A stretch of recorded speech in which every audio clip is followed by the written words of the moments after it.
What is up, my friends and fellow BusyBees? Now, I'm going to keep it real in this episode with you today, and I always do that on the podcast, but I want to put a disclaimer beforehand because if you've been around for a while, you know that this is kind of how I roll. But if this is one of the first episodes you are hearing from me, and you're someone who's maybe just not in the mind space to get the harsh truths and realities thrown at you, if you're maybe feeling a little bit sensitive or you just want to be coddled a little bit, you know yourself best. Maybe this isn't the episode for you. Come back next week. We'll probably be talking about something a little bit lighter in tone. But I've got my sassy pants on and I want to keep it real today when we talk about perfectionism. And what I would like to convince you of today is a synonym for perfectionism, which is procrastination. Now, I don't want your feelings to get hurt if you're someone who self-identifies as a perfectionist. I know it's a lovely, flowery word that we love to associate with ourselves, and it has a positive connotation. It's like when you're in a job interview and they ask what your best and worst skill is or trait is, and you're like, my biggest negative trait is probably that I'm too perfect, and I want things to be too perfect. But I see through it. I don't know if anyone else does, but I see through that shit. Anybody I've ever seen who's pulling the perfectionist card isn't, in my opinion, a true perfectionist, because I'll look at their life and I'll be able to find somewhere where they're not doing and trying the most. It kind of tends to be very focused on things that they want to put that perfectionist label on, and they feel good and like pat themselves on the back and feel warm and cozy, fuzzy inside in doing so. But I kind of think it's a bit of a cop-out, to be honest. And let me tell you why. I think that label, that thing that we like to say, I'm such a perfectionist, I think that is kind of coming from a place of insecurity and maybe a bit of anxiety because you don't want to finish the thing. And so you tell yourself that it's not quite perfect and you could always do better because you don't think that you've yet hit that mark. But I think you're doing that, and I say you as the collective you, we, I guess saying we would be a little bit less rude of a way to go about this, but I think we all like to say, oh, it's not perfect yet, so I'm not quite done. And done is better than perfect. That has been my mantra for the last couple years because life is busy. I got a lot of shit to do. Would I love to do everything in my life absolutely perfect? Theoretically, yes. But realistically, no, because I have a lot of shit that I need to get done. And those are two diametrically opposed things. If I want to do things perfectly, I'm probably not going to be able to do them efficiently or quickly. And I'm probably not going to be able to live a well-rounded, fulsome life like I want to because I'm going to be too distracted and too honed in on one individual task. And if you want to take that perfectionism mindset or label and focus it in on one certain thing because you're willing to give up other things in your life to make a certain part of your life so perfect, like you're working on your business and you're going to do everything you can and focus all of your time and energy and focus into that business and growing it, and you're going to ignore your family and friends and health and sleep in the pursuit of that thing, fair enough. If you're going that hard, you have my respect. I don't think it's very sustainable, but you do you, boo-boo. I'm not going to hold anyone back from wholeheartedly pursuing their dreams. But I think this perfectionism thing is just something that's holding us back from saying, okay, world, I'm done with this. Here, you can now judge it for what it is and judge the fact that I determined that it was good enough to present to you. And that feels very scary. That feels very vulnerable to do, to be like, this had my seal of approval. Does it get yours? And I do think it requires a little bit of balls in order to be willing to do that and to do that consistently and be willing to take whatever comes your way as a result of that as well and have to deal with whatever repercussions or consequences or results that may come from that. But like I said, I think it's so necessary if you want to get anything done in your life.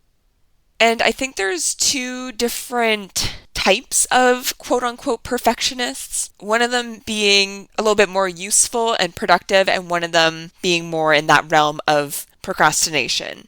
Because there is a big difference between always working on something and constantly tweaking it and seeing progress being made on it and being able to objectively say that that thing is getting better with your constant attention and tweaking, versus just saying you're a perfectionist and not actually working on that thing, or maybe working on it a lot, but there's no objective, tangible difference in the result of the thing. It might look different, it might have a different color of lipstick on, but it's still just a lipstick. I don't know, not a great analogy. But do you know what I mean? If it's getting better because you're constantly working on it, okay, like then I can see the purpose in that.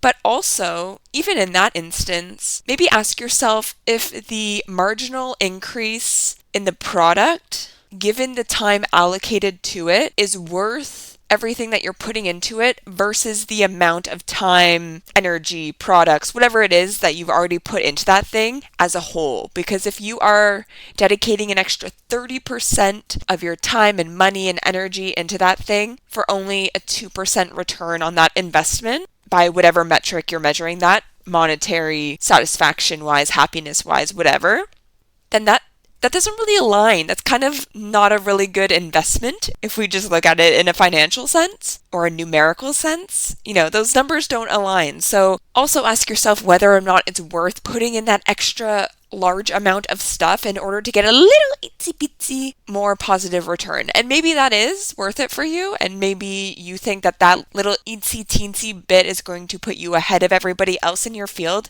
And if so, then go hard, baby. Don't let me change your mind. But if you haven't really thought about this before, I want to get those gears turning and have you just think about it. Just evaluate the way that you're using the time that you have in your day. Because I hear people so often complaining about not having enough hours in a day.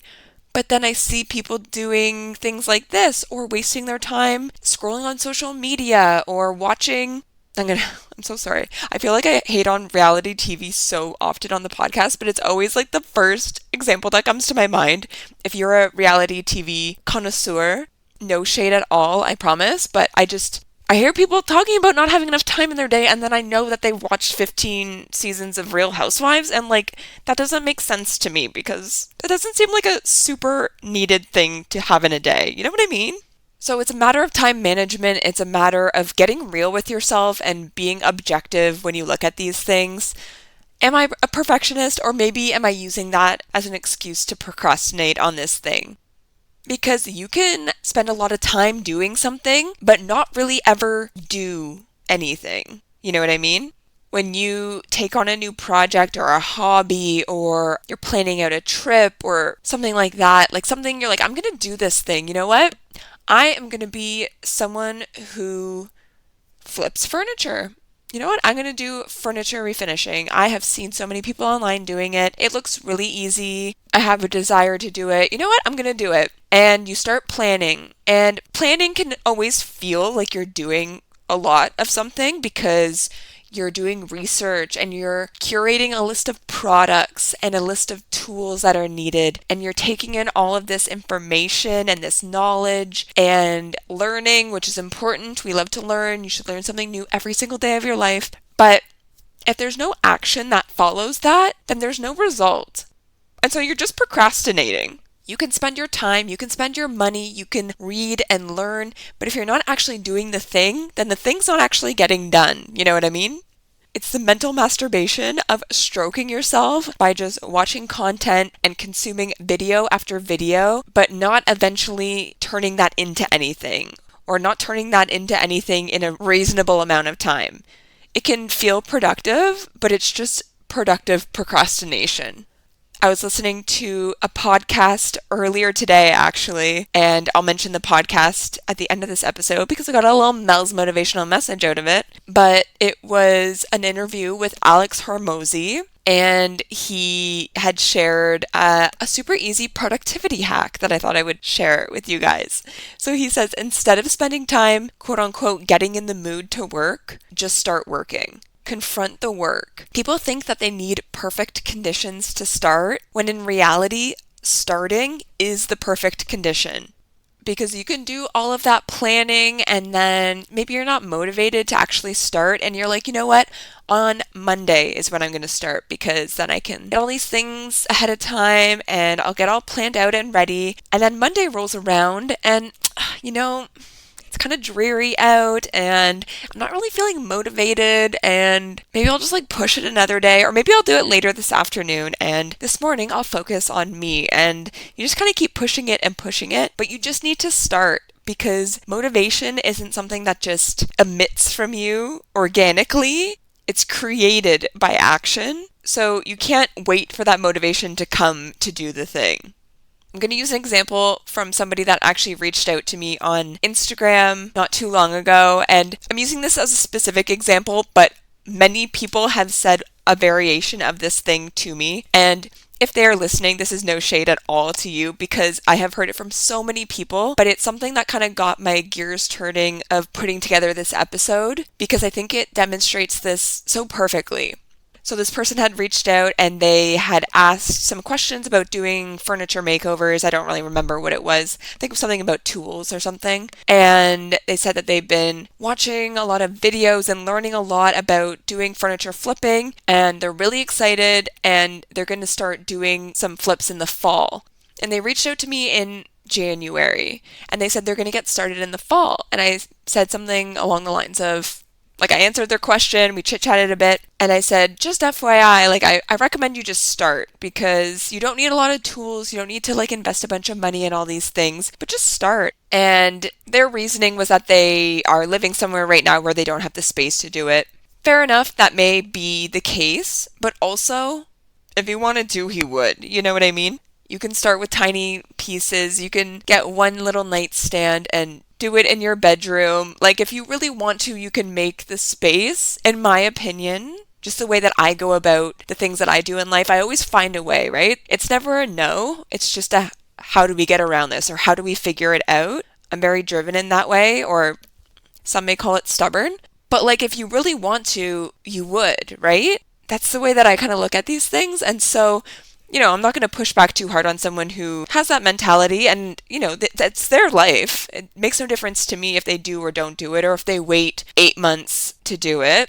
But then you're 8 months behind what you could be at that point in time, That's kind of why I just why wouldn't you just start now and you could have 8 months of experience in the time that we hit the fall and you could be good enough to have a full-blown business selling your pieces by then, even just working on small pieces and perfecting your craft on those small items regardless of space.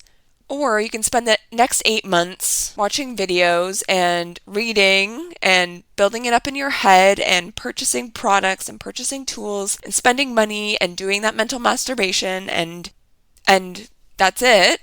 But then what if you do all of that and then by the time the fall rolls around, you turn that fixation onto another new hobby and you're no longer interested and you didn't even end up doing one flip of the furniture in the first place, and that could have been something that you developed a total passion for, which is exactly what happened with me. I just worked on one piece. I was like, oh, that was pretty easy. I like that. I like the look of how it turned out. I'm going to try another one.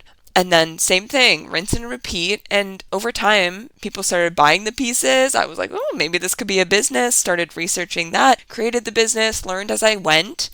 It's constantly improving and adapting as it goes. I don't ever claim to know everything there is to know, but just do the thing. Why not just do the thing?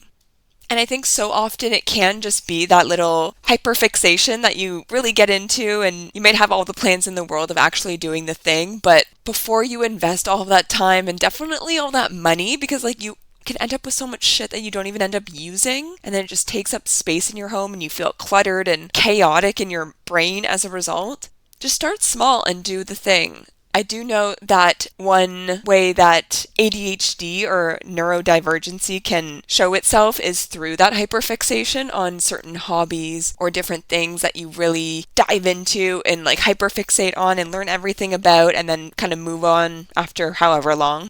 And not that I'm diagnosing him or anything, but I am married to a man who has at different points in time got all the things for wood whittling, playing the mandolin, camping, though we actually do that sometimes, just like a bunch of little random ass hobbies and Amazon purchases that have not ever really turned into doing the thing, but very prepared for the thing, probably very informed about the thing, but never did the thing. So if that sounds familiar to you, my recommendation is just to do the damn thing.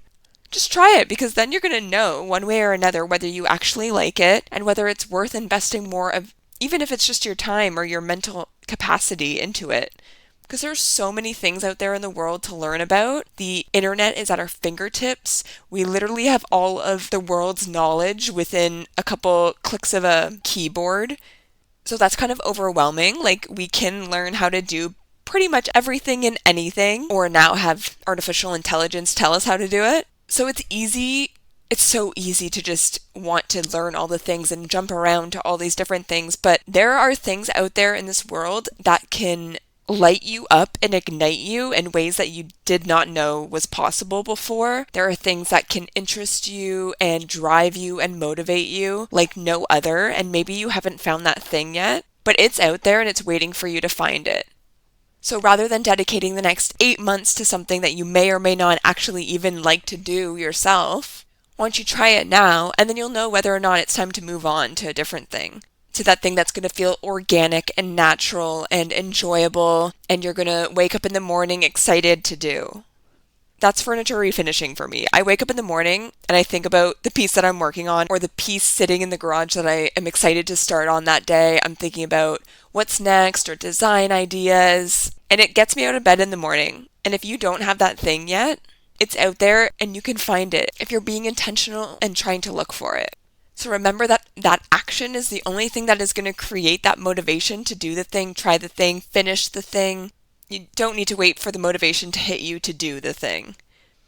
And when you're procrastinating or you're lingering on something because you're a perfectionist and you want it to be just so, just remember that you are putting that energy, even if it's just mental energy because you're not actually working on it, onto something that could be culminated, done, off your plate and off of your to-do list and off of your mental load if you chose to allow it. And for what? Like, I know for me, the longer that I push something off, I usually end up just getting so close to the deadline, or it just sits for so long that I'm like, okay, whatever, I don't even care about it anymore. Like, I'll just send it off or consider it done or whatever it is, you know? Like, you don't even end up, typically, I don't at least, end up doing anything to those things that have sat for so long, because I'm just so sick of seeing it sitting there or seeing it on my to-do list as a thing that I need to check off, that I'm like, ugh, good riddance, get rid of it, goodbye. So why not do that at the beginning when you are at that point of being like, yeah, I think it's all right, but maybe I'll just see if I can tweak it a bit. Why don't you look at it objectively and say, is this good enough? Can this be good enough? Can I convince myself that this is good enough? And if so, if you can put that effort in, consider it done and move on to the next thing on your list. Because I know it's a list that is a mile long. Not once have I ever gotten to the end of my to-do list in a day. Try as I might.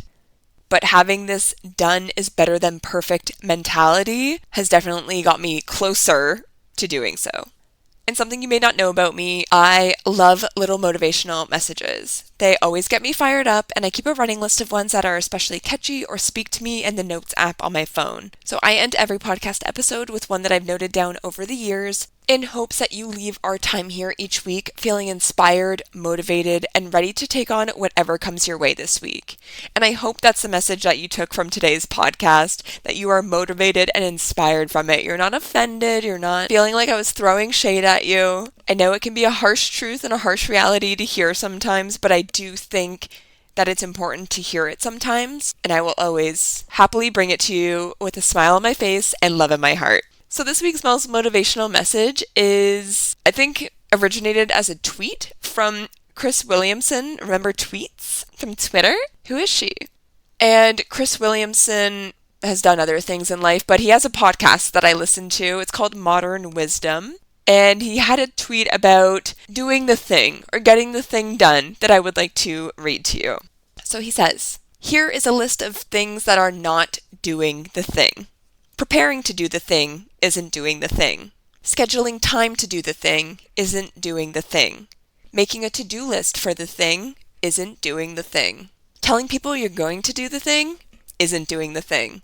Messaging friends who may or may not be doing the thing isn't doing the thing. Writing a banger tweet about how you're going to do the thing isn't doing the thing. Hating on yourself for not doing the thing isn't doing the thing.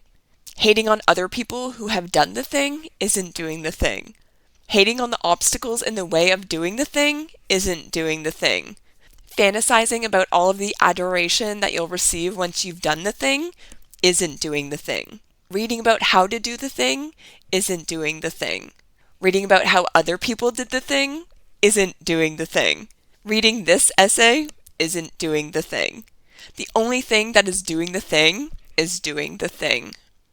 Mic drop. And if that doesn't sum up this episode, then I don't know what does. Alright, that's it for now. I so appreciate your time, and I will catch you guys next week.